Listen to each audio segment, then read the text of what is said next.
আসসালামু আলাইকুম everyone, welcome back to my channel Mahima cooking house. আজকে আমি আপনাদের জন্য নিয়ে এসেছি এই গরমে এই ঠান্ডা ঠান্ডা দুটি শরবত, একটা কাঁচা আমের, একটা টক দইয়ের শরবত। এই গরমে এটা আপনাদের খুবই উপকারে আসবে। চলুন আমরা এখন কাঁচা আমের শরবতটা দেখিয়ে আসি। প্রথমে আমি একটি ব্লেন্ডারের জারে গ্রেট করে রাখা হাফ চামচের 2 চামচ কাঁচা আম দিয়েছি, চিনি 1 চামচ দিয়ে নিয়েছি আর সামান্য লবণ দিয়ে নিয়েছি।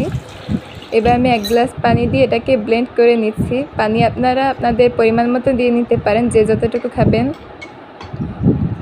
এবার টক দইয়ের শরবত বানিয়ে নিচ্ছি।